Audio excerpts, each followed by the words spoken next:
নজর কাড়ার মতো জিওব্যাগে একটি কাঁঠাল গাছ দেখলাম, দাম। রংপুর জেলা স্কুল মাঠে প্রায় 20 দিন ব্যাপী বৃক্ষমেলা অনুষ্ঠিত হলো, তা আমার জানা ছিল না।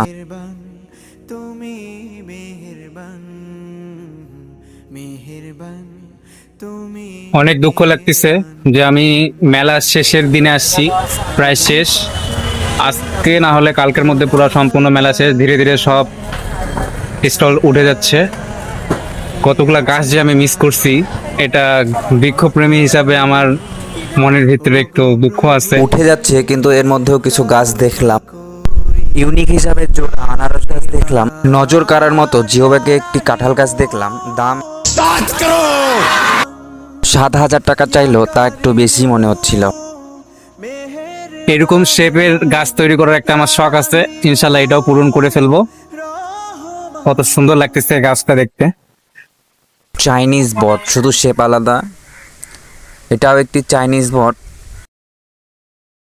এই অ্যাডানিয়াম গাছটা দেখতে আসলে অনেক সুন্দর লাগতেছিল। ক্যান্সার প্রতিরোধক ফল গাছ। থাই আতা দেখলাম, দেখতে লালচে, পাতাগুলা সাধারণ আতার মতো গাছের মতো না, গাঢ় লালচে হওয়ার কারণে ফলটি অনেক আকর্ষণীয়।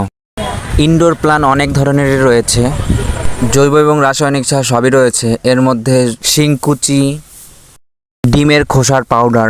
এটা কোকোপিট না ভাই? কোকোপিট। আর একটা নজর কাড়ার মতো বনসাই গাছ দেখলাম। টপিক সোনোমন। মেলা শেষের দিনে এসে প্রচণ্ড হতাশা নিয়ে মাঠের চারপাশে ঘুরে ঘুরে দেখার চেষ্টা করলাম।